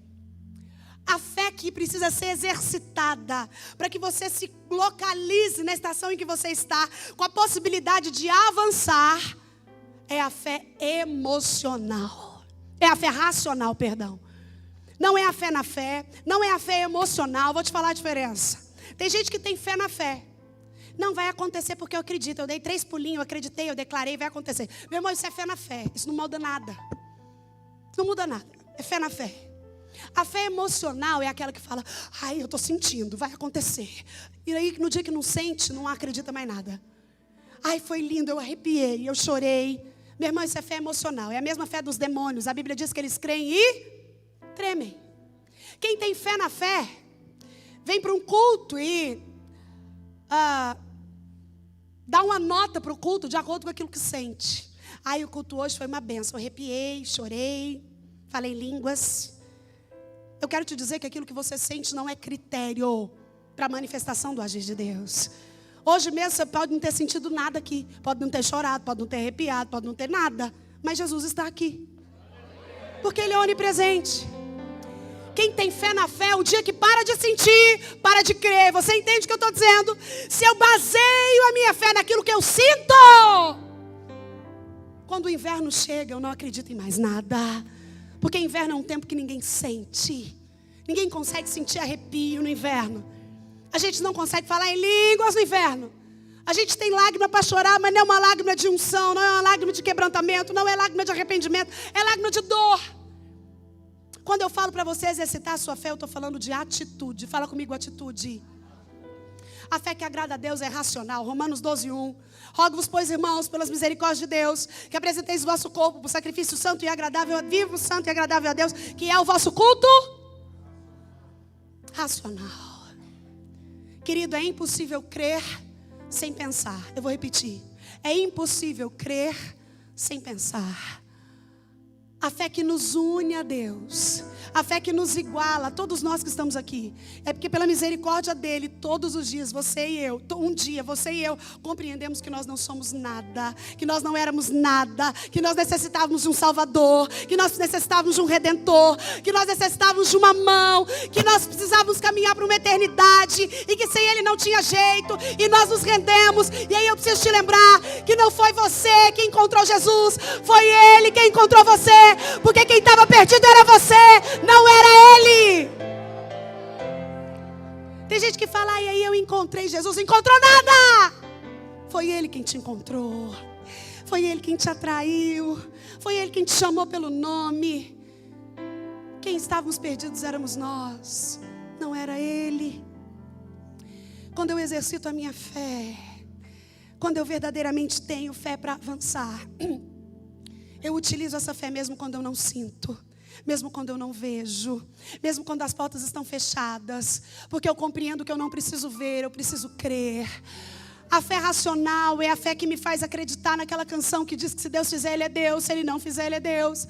Se a porta abre, é Deus. Se fecha, é Deus. Se vem a doença, Ele é Deus. Se não vem... Cantar é fácil, meu irmão, mas viver é para quem exercita a fé. Entender que Deus está agindo, que Ele não foi pego de surpresa. Quem vive fé racional não tem essa sensação. Tem gente que fala assim, esses dias a gente, no primeiro semestre de 2019, principalmente no primeiro trimestre de 2019, nós tivemos tantas tragédias no Brasil, né? Começou com o Brumadinho, o aterro do Flamengo, as inundações, depois a morte dos jornalistas, e foram tantas situações, e aí era comum a gente ir para a internet e as pessoas começaram a escrever assim, já deu, né, 2019, tá bom, né, 2019, Deus me livre, né, 2019, e a sensação que eu tinha quando eu li aquilo, crente escrevendo aquilo, era a gente falar, nossa, tadinho, Deus perdeu o controle, né? Ele não planejou esse 2019, ele perdeu o controle de 2019. Ei, querido, entenda algo. Quem exercita a sua fé entende que mesmo quando as coisas fogem do meu controle, elas continuam rigorosamente debaixo do controle de Deus. Deus não está aposentado numa cadeira de balanço, observando o caos da história. Ele nunca saiu do lugar onde ele sempre esteve, no comando de todas as coisas.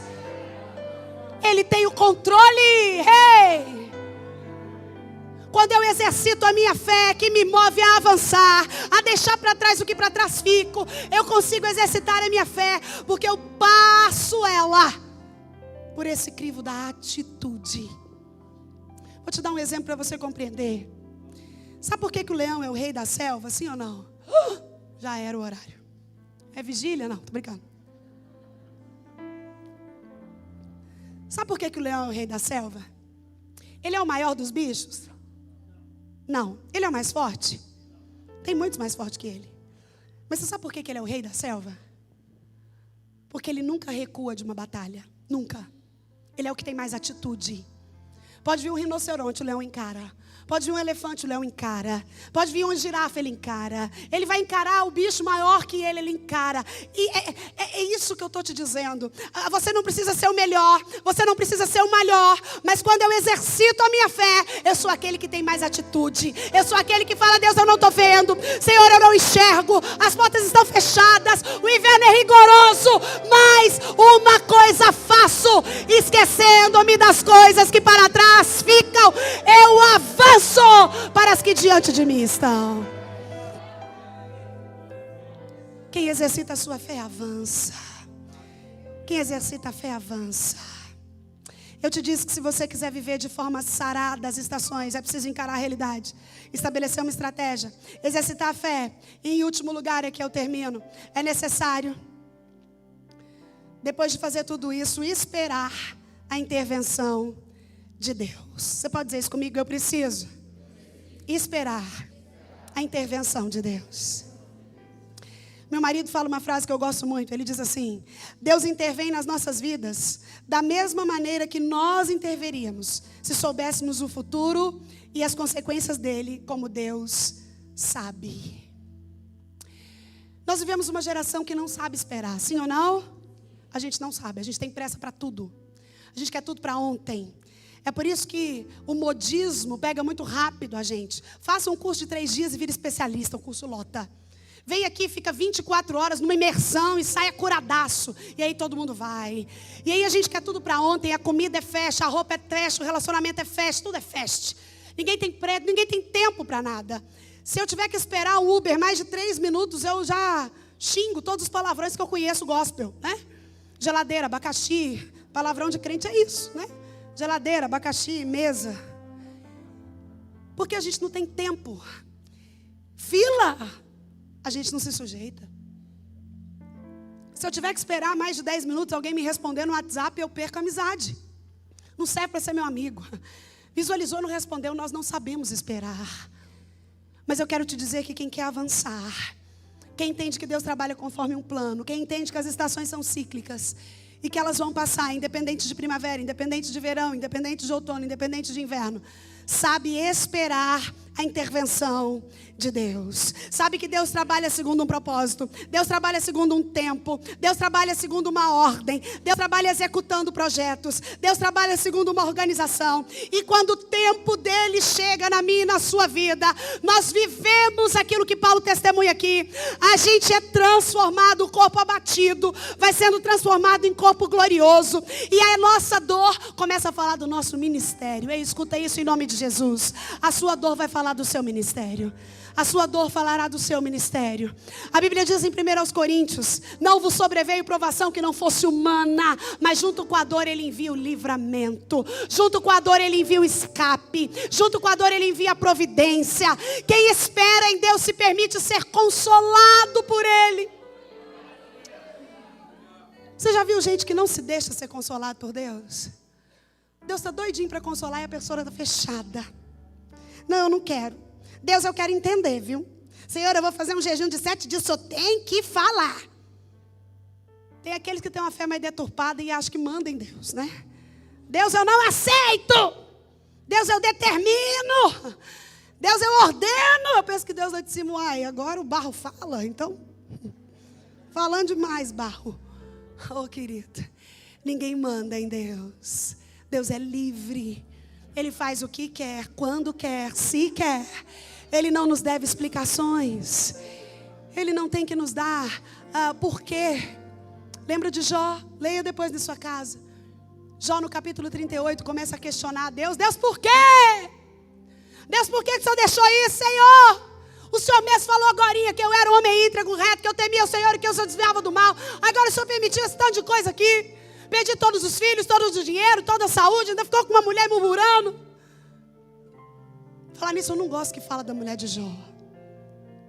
Porque eu acho que aquela mulher aguentou coisas que a maioria absoluta de nós não aguentava, não. Mas a Bíblia só destaca isso, né? Abandona Deus e morre. Você entende que ela estava no limite, querida. Ela tinha perdido os 10 filhos num dia. Ela tinha perdido a reputação, os amigos. Porque quando você quebra, não sobra ninguém, não.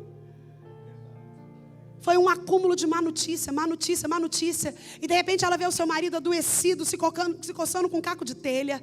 E ela ficou indignada e ela chega perto dele e fala: peraí, você ainda conserva a sua integridade. Abandona Deus e morre. Às vezes eu olho para aquilo e falo: gente, ela foi suave na nave. Se fosse eu ia falar: meu filho, que mané telha, toma uma arma aqui, suicida logo, mata eu e morre você também. Que vida é essa? Aquela mulher foi uma bênção, querida. Tanto que ela ficou ao lado dele até o final. Quantas de nós, hashtag partiu, próximo. Mulher de hoje não aguenta nada, não. Na primeira dificuldadezinha, vaza. Pois ela ficou. Até a restituição chegar. A dor daquela mulher foi tão profunda, você já parou para pensar nisso? Ela perdeu 10 filhos. E no final do texto diz que Deus restituiu em dobro tudo o que já tinha. Mas Deus deu a eles quantos filhos de novo, você lembra? 10. Sabe por quê? Porque filhos são insubstituíveis. 20 filhos novos não substituiriam os 10 que tinham morrido. Quando Deus deu os 10 de novo, a ideia é que eles continuaram com 20. 10 vivos e 10 mortos. Aquela mulher continuou com a dor. Mas Jó certa vez quis entender o sofrimento. E no capítulo 38 ele meio que pressiona Deus. E Deus, ao invés de responder para Jó, ele começa a fazer outras perguntas para ele. E Deus fala: Jó, onde é que você estava quando eu separava o firmamento das águas? Jó, onde é que você estava quando eu criava o céu, dava nome às estrelas e colocava cada uma no firmamento? Jó, onde é que você estava quando eu criei a ursa e dei para ela um ursinho e ensinei ela a amamentar? Jó, onde é que você estava quando eu criei o sol e coloquei a lua para refletir? Jó. E Deus fez mais de 30 perguntas a Jó, para que Jó entendesse que Deus não devia explicações. E o final do texto é Jó dizendo: Senhor, me perdoa, porque antes eu conhecia o Senhor de ouvir falar, mas agora os meus olhos podem te ver. Oh, querido, quando eu espero em Deus, eu sei que eu estou esperando nas mãos daquele que sabe para onde está me direcionando. Saiba algo em nome de Jesus. Deus nunca te prometeu um voo tranquilo. mas Ele te prometeu um pouso seguro. Ele sabe onde pousar, quando pousar, como pousar. É por isso que se eu quero passar sarada pelas estações, depois de encarar a realidade, de estabelecer uma estratégia, de exercitar a minha fé, eu preciso esperar a intervenção de Deus. Porque quando eu espero a intervenção de Deus, eu estou dizendo para o Senhor que Ele é mais importante para mim do que a bênção que Ele tem para me entregar.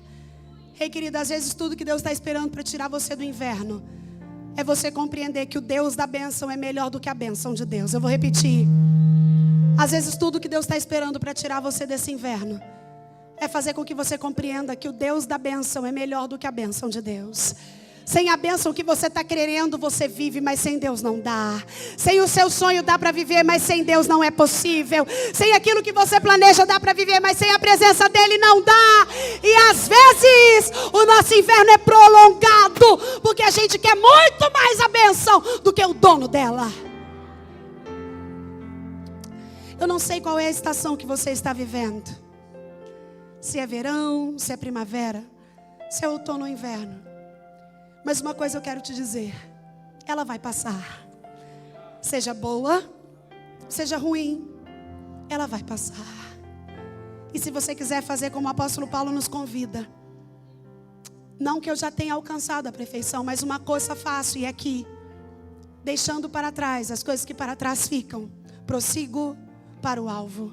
Avanço para as que diante de mim estão, pelo prêmio da soberana vocação. Eu faço isso encarando a realidade, estabelecendo uma estratégia, exercitando a fé e esperando o tempo de Deus. Feche os seus olhos em nome de Jesus, querido.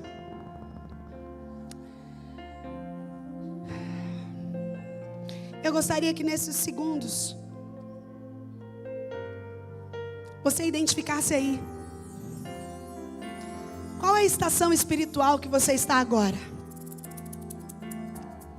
É primavera? Está tudo florido? Está tudo bem? Glória a Deus. Eu quero te encorajar ainda assim, encarar a realidade, estabelecer estratégias, exercitar a sua fé e esperar a intervenção de Deus. Está no verão? Está calor? Às vezes chove, mas continua tudo constante.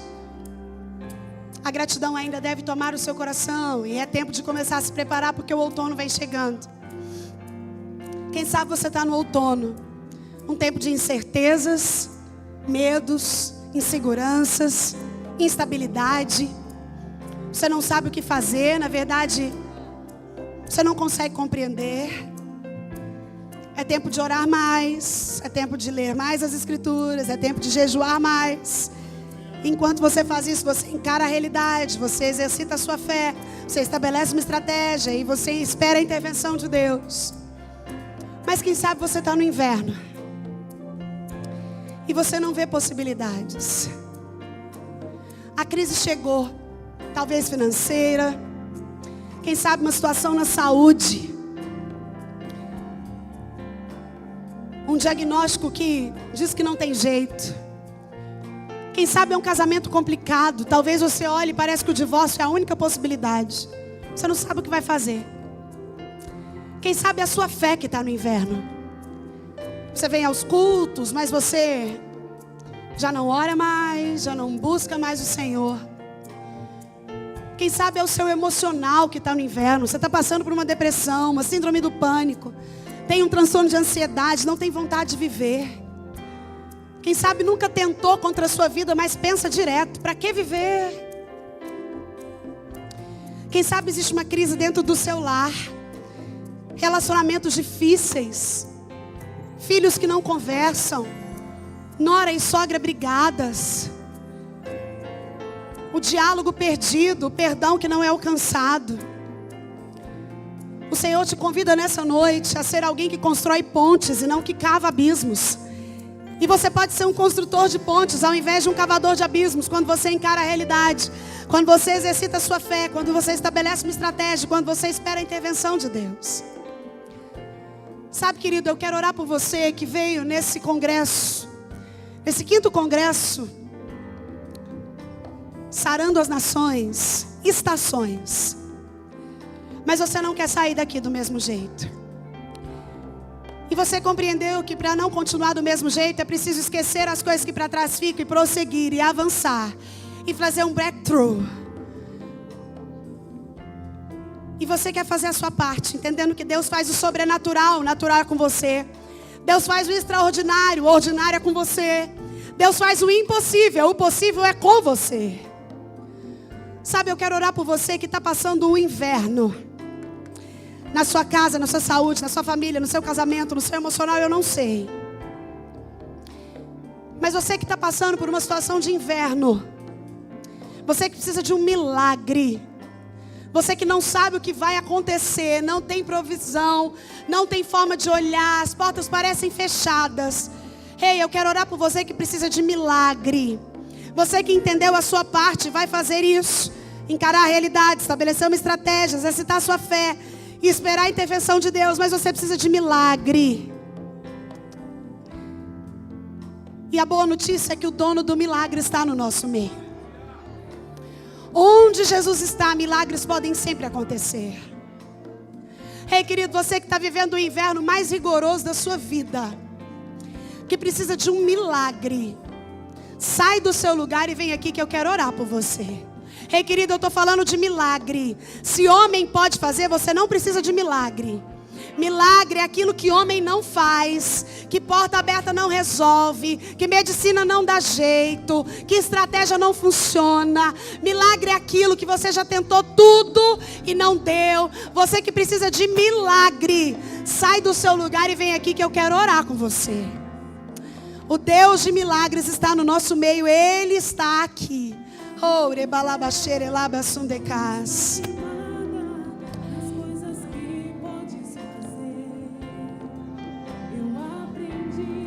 Se você não precisa de um milagre agora, querido, e ficou no seu lugar, levante sua mão para cá, una sua fé à minha. Certamente todos nós um dia precisamos de milagre ou vamos precisar de um milagre. Hoje são esses aqui. E sabe, o nosso Deus que ressuscitou a Lázaro, que fez o cego ver, que deu filhos a Ana, o Deus que curou a sogra de Jairo, o Deus que ressuscitou a menina morta, é o Deus que está aqui. Ele continua o mesmo Deus. Você que veio aqui na frente, coloca a mão no seu coração aí, querido. Coloca a mão no seu coração. Porque o fato de você estar vindo aqui me diz que você está encarando a realidade. Senhor, eu não dou conta. Deus está doendo. Senhor, o inverno está frio demais. Levante sua mão para cá e vamos clamar para a alegria dessas pessoas, mas muito mais para a glória de Deus. Para que todos saibam que há um Deus na Sarão das Nações. Há um Deus nessa igreja. Há um Deus nessa igreja. Há um Deus nessa igreja que trabalha em favor daqueles que nele esperam. Que quando a porta bate é encontrada, quem busca encontra, quem bate a porta abre. Deus, Tu és poderoso, Senhor. Tu és o mesmo. Tu és um Deus de milagre, um Deus de poder. O Senhor é o Deus da cura. O Senhor é o Deus da transformação. Tu és o Deus que muda as estações. Senhor, em nome de Jesus Cristo, meu Pai, que o Senhor possa agora, na autoridade do Teu nome, mudar as estações. Espírito Santo de Deus. Pai, em nome de Jesus Cristo, há poder na Tua palavra. Não há poder apenas no homem que diz ou que fala, mas há poder na Tua palavra. E é pelo poder da Tua palavra que foi proferida aqui essa noite. Meu Pai, é na sacralidade da Tua palavra, é na crença que essa palavra não é a palavra de homens, mas é a palavra de Deus.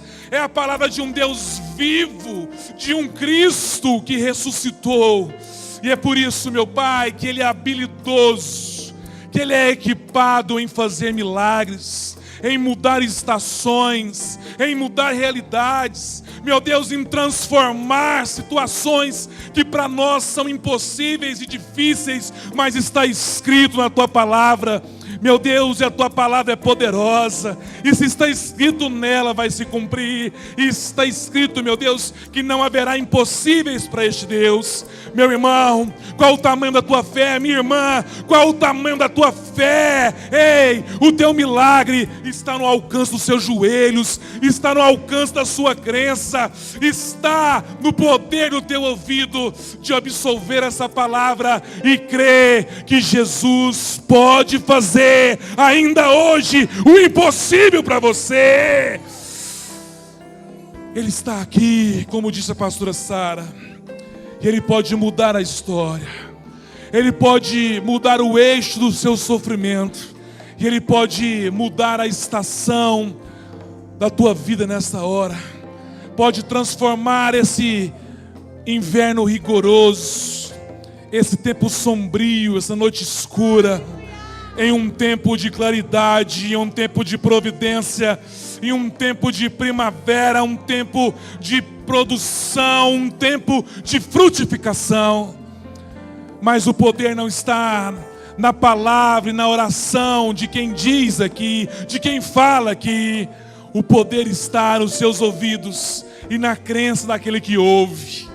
Então, em nome de Jesus, aqueles que ouviram a tua poderosa palavra, Senhor, que eles creiam e que eles usufruam do milagre do Senhor, do melhor de Deus, e que na autoridade do nome de Jesus Cristo, aquele que era, aquele que é e aquele que um dia voltará para a tua igreja, que no nome desse Deus Todo-Poderoso, do teu Filho Jesus Cristo, que haja milagres essa noite, não por nós, meu Deus, mas para que eles saibam que o Senhor está vivo e que o Senhor é poderoso e habilidoso em cumprir as suas promessas e abençoar o seu povo com milagres, sinais e prodígios. Oramos no nome e nos méritos de Jesus o Cristo. E quem recebe essa palavra, dê um fervoroso glória a Deus e uma salva de palmas ao Senhor Jesus.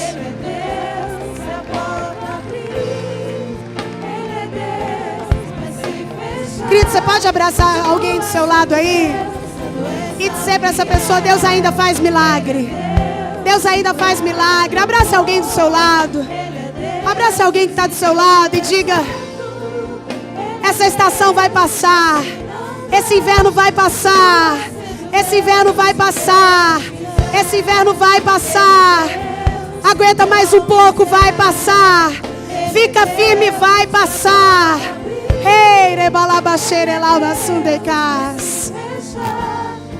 Aleluia, aleluia. Ele é Deus e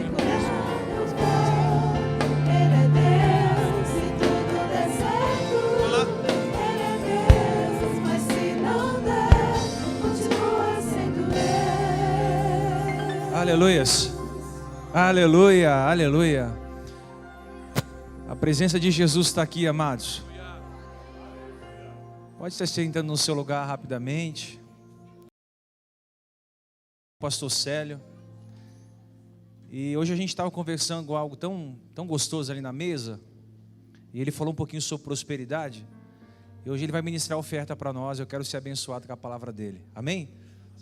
Obrigado. Meus irmãos, a paz do Senhor Jesus. Não tem nada mais rico e poderoso do que desejar essa paz poderosa do Senhor Jesus, amém? Que é um presente em nossas vidas. Grande honra, viu, Bispo Diego, Bispo Luana, de poder dirigir a palavra a esse povo santo, esse povo que tem ouvido um pão que vem do céu, um pão sem fermento, amém? Um pão abençoado. Se você trouxe a sua Bíblia, eu quero ser rápido, não quero tomar o seu tempo. Abra comigo nos Salmos de número 100.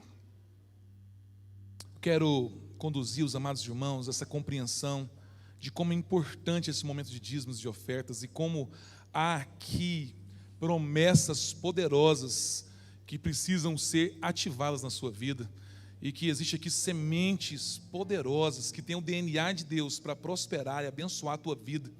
E para isso é preciso entender o propósito dessa semente. Eu quero rapidamente com você cooperar com essa igreja abençoada e apontar essa direção, uma prosperidade real de Deus, não uma prosperidade irreal, uma prosperidade absurda, uma prosperidade que não é uma prosperidade bíblica, mas uma prosperidade que nasceu no coração do Senhor e que é bíblica, e que nós, como povo de Deus, podemos acessar essa promessa, podemos ter direito a essa promessa, não somente como filhos, mas como herdeiros e co-herdeiros de todas as suas bênçãos e suas promessas para nós, amém?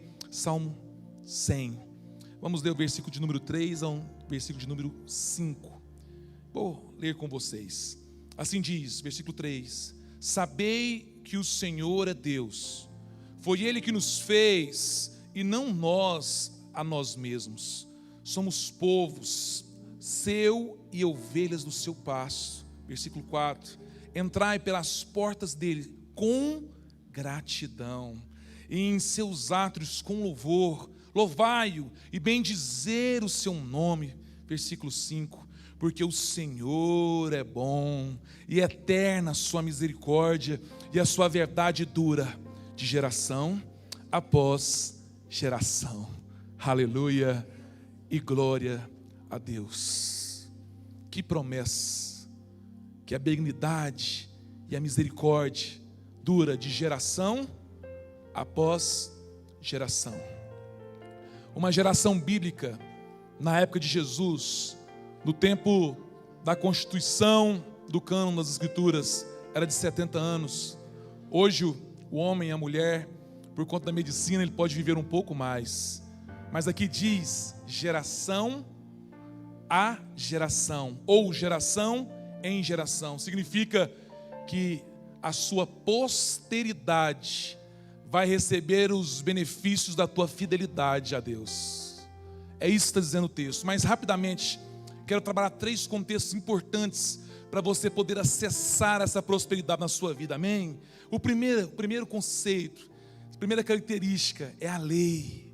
Ei, o Senhor nosso Deus, o Eterno, não Elohim, mas Elohá, o Deus poderoso em fazer, o Deus da providência, Ele não pode escapar, Ele não pode afastar da tua palavra e da tua lei. E existe uma lei que foi estabelecido em ofertar e dizimar. Essa lei que nós conhecemos no nosso meio, no meio do evangelicalismo brasileiro, como a lei da semeadura.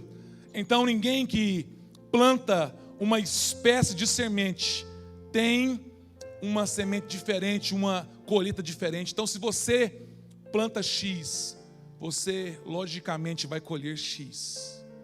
Quem planta vento vai colher tempestade, mas quem planta fidelidade vai colher fidelidade da parte do Senhor, porque como Ele é perfeito, faz parte da natureza dele essa perfeição. Ele não pode te dar mais do que Ele tem para você, mas também não pode te dar menos daquilo que Ele prometeu. Então pela fidelidade dele, Ele vai cumprir as leis, porque Ele tem compromisso com a imutabilidade das suas promessas. Então se Ele prometeu que os seus celeiros serão fartos, que vai te prosperar para a direita, para a esquerda, para trás, para frente, por todos lados, e até mesmo aonde você não semeou, Ele vai te dar por possessão, porque Ele é fiel e Ele cumpre a sua palavra, e Ele é fiel a si mesmo, não a nós. Então se Ele prometeu e você for fiel, Ele vai cumprir, porque Ele é Deus de aliança, amém? Mas também Ele é Deus de promessa. Ele cumpre o que Ele diz. Assim, o segundo tópico que é muito importante para você entender, por que semear, por que dar, por que ofertar aqui essa noite, é o tópico da misericórdia. A misericórdia é a imputabilidade divina. É Deus me dar aquilo que eu não mereço. Então eu merecia a morte, mas Ele me dá vida, e me dá essa vida com abundância. Eu merecia a pobreza, a danação, a cegueira, mas Ele me dá veste de louvor, coloca colírios de esperança nos meus olhos e me dá aquilo que eu preciso e que necessito para viver. Então, primeiro é a lei, depois é a misericórdia. E o terceiro atributo de Deus, que Ele trabalha no dar e no ofertar, é o atributo da graça, que é o favor de Deus, o favor imerecido. Eu quero dar um exemplo para você entender claramente a lei, a misericórdia e a graça, a justiça de Deus. Você pega uma pessoa, alguém, apenas para exemplo, uma criança, vamos pôr um jovem de 16 anos. Aqui no Brasil, jovem de 16 anos pode dirigir? Não. E aí ele pega, escondido as chaves do carro do seu pai, e ele vai dar um rolé aqui nos quarteirões, e ele perde o controle do carro e entra no muro do vizinho, estraga o muro, chega lá na área, no alpendre. Se eu for agir pela lei e com justiça, eu tenho que chamar a polícia, fazer um BO, levar ele detido, apreender esse jovem, responsabilizar esse pai civilmente e criminalmente. Isso é justiça. Eu estou agindo com justiça. Mas, para me entender a misericórdia, eu pego essa mesma situação e inverto ela. Esse jovem bateu, quebrou o muro, causou um dano a essa pessoa, sim ou não? Sim. Mas esse vizinho chega e diz: ei, eu te falar, eu também tenho filhos dessa idade, eu sei como é que é. Então, é o seguinte, você arruma o seu veículo e eu cuido da minha área aqui, do meu muro. Eu não vou cobrar justiça, eu não vou chamar a polícia, eu não vou te processar e não vou cobrar o dano. Isso é imputabilidade divina. A lei e a justiça não servem para mim. Isso é misericórdia. Eu recebo de Deus aquilo que eu não mereço. E o terceiro é a graça. É esse mesmo vizinho que teve um muro quebrado, que teve um prejuízo e um dano. Ele chega e olha para aquele jovem, para aquele pai e diz: ei, não precisa chamar a polícia. Ei, não precisa acionar a justiça. Ei, não precisa de nada disso. Ei, meu filho, olha para mim aqui. Você não sabe dirigir, né? Pode ficar tranquilo, porque eu vou arrumar o meu muro. Eu vou arrumar o seu carro e ainda vou te ensinar a dirigir, porque isso é o conceito poderoso e nobre de Jesus Cristo. É o favor imerecido, é Deus me dando o que eu não mereço, é Deus acrescentando aquilo que eu não plantei, é Deus me dando aquilo que eu não fiz nada para merecer. É favor de Deus, é graça divina. E para me entender, graça, só é graça quando quem concede é digno e justo e quem recebe é totalmente indigno. Só é graça quando quem dá é bom e quem recebe não tem valor nenhum. Foi isso que nós recebemos. Nós recebemos gratuitamente um favor, nós recebemos um dom e uma bênção divina. Só que para finalizar, eu quero aplicar isso à sua vida agora, desse momento sagrado que faz parte do culto da oferta. Tem muita gente que está vivendo na lei, tem muita gente que só está vivendo misericórdia, e tem muita gente que não está experimentando a graça porque ele é infiel. Deus deu uma semente na mão dele e ele está comendo essa semente. Semente é para plantar. Semente é para jogar na terra e não para se alimentar dela. Tem gente se alimentando da semente e vivendo uma noite terrível, dias terríveis, anos terríveis, temporadas terríveis financeiras, porque ele alimenta da semente. Semente é para plantar e não para alimentar dela. E nesse conceito, querido, nós precisamos entender algo. A generosidade em doar e ofertar fala da gratidão, daquilo que Deus já fez. Quem vai ofertar aqui essa noite e dizimar é na sensação da gratidão daquilo que Deus já fez. Amém? Nós não vamos ofertar e doar aqui essa noite por aquilo que Deus vai fazer, mas no entendimento e na consciência daquilo que Ele já fez. E aí faz sentido o Salmo 3, Salmo 100, versículo 3 a 5. Com gratidão e com louvor nos meus lábios, eu trago o melhor, porque eu entendo que Ele tinha o direito da justiça, mas não agiu com justiça na minha vida. Ele tinha direito de cobrar com misericórdia, mas ele não agiu só com misericórdia, ele agiu com graça, com favor imerecido. É por isso que eu vou dar a minha melhor oferta essa noite, e vou parar de alimentar da semente, mas vou jogar ela numa terra boa, aonde ela vai se multiplicar 1 por 30, 1 por 60 e 1 por 100. E quem sabe, de acordo com a generosidade do teu coração, até mesmo aonde você não plantou, você vai colher segundo a graça. Amém? Em nome de Jesus. Eu queria a permissão do bispo poder orar agora nesse momento. Já foi pegado os envelopes, aqui tudo, nós vamos orar, amém? Somente quem entendeu o que Jesus fez e como é importante ofertar, levante uma das suas mãos e nós vamos orar como povo de Deus, acessando esse milagre, essa bênção em nossas vidas. Meu Deus, meu Pai, em nome de Jesus Cristo, nós queremos louvar e exaltar o Teu nome, meu Deus, por esse entendimento que faz parte do culto, ofertar e dizimar, faz parte da lei, Senhor, mas também nós queremos acessar a misericórdia e queremos acessar a Tua graça essa noite. Deus, nós queremos, meu Pai, o melhor do Senhor. É por isso, meu Deus, que nós queremos também dar o melhor do Senhor essa noite, não por aquilo que nós vamos receber do Senhor, mas em gratidão e em louvor daquilo que o Senhor já tem nos dado, da fidelidade que o Senhor já tem feito em nossas vidas. Nós queremos dar o melhor, não por aquilo que vamos ganhar em dar, mas por aquilo que o Senhor já fez, por aquilo que o Senhor já nos deu.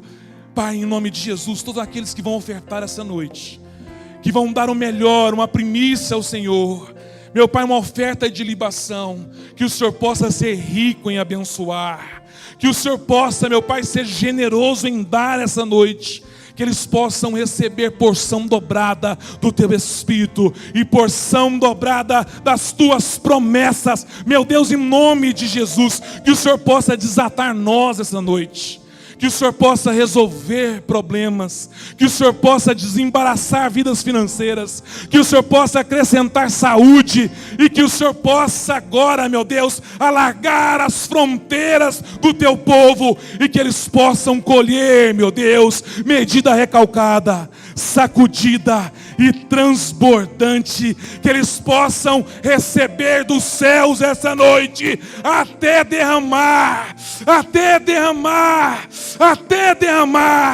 abundante graça e abundante colheita das Tuas promessas, em nome de Jesus. Em nome de Jesus, nós acessamos as Tuas ricas promessas essa noite.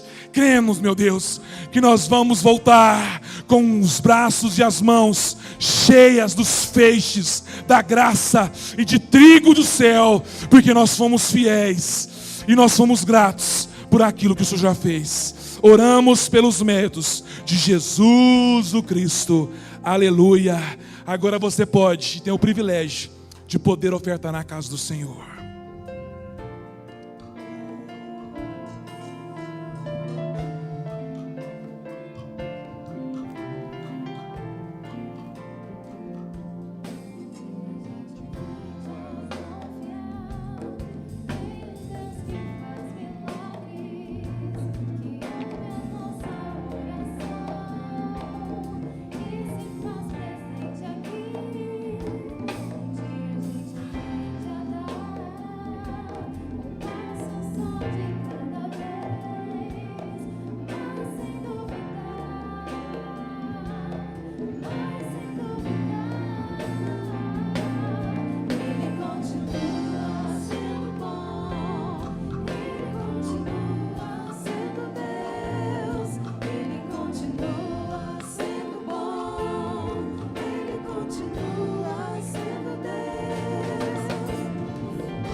Amém, queridos? Amém? Vocês foram abençoados? Diga glória a Deus. Está acabando já, amados. Como é bom recebê-los aqui. Desde ontem nós estamos recebendo muito alimento do céu.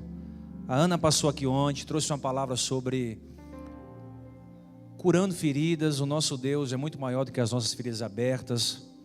Tivemos ontem muitas pessoas que saíram daqui transformadas, tocadas, restauradas. E hoje não foi diferente. A Sara, sempre muito pontual, diligente, cirúrgica, falou sobre as estações da vida de uma forma tão clara e tão inteligente. Eu anotei tudo, porque eu quero viver pelo menos 10% do que ela falou ali. Eu tirei para a minha vida uma mensagem positiva muito, muito, muito pontual. Eu queria que você passasse lá atrás, adquirisse o material da Sara. É um material com conteúdo finíssimo, tem assuntos teológicos, assuntos sobre psicologia, sobre a alma, enfim. Então, você é ensinado aqui a sempre estar lendo alguma coisa para você ter expansão de mente, tá bom? Quero agradecer ao Célio, meu amigo. Cadê ele? Está ali. O Célio é um precioso. A gente estava conversando hoje e a mente chega a fundir, né? É tão bom conversar com alguém que está gerando a mesma coisa que a gente. É muito, muito bom. Amém, amados? Deixa eu encerrar. Amanhã nós vamos ter a finalização. E amanhã vai ser 6h30, tá bom? O horário normal vai ser o domingo da família. Então você traz a sua família inteira, traz seu esposo. A bispa vai estar pregando amanhã. E amanhã a mãe vai pregar, então você tem que estar aqui. Amém? Então traz todo mundo. A casa vai ficar pequenininha amanhã para a gente poder adorar a Deus em comunhão. Tem alguém nos visitando pela primeira vez aqui? Tem? Vocês são muito bem-vindos, tá? A casa de vocês, tem mais vocês também bem-vindos.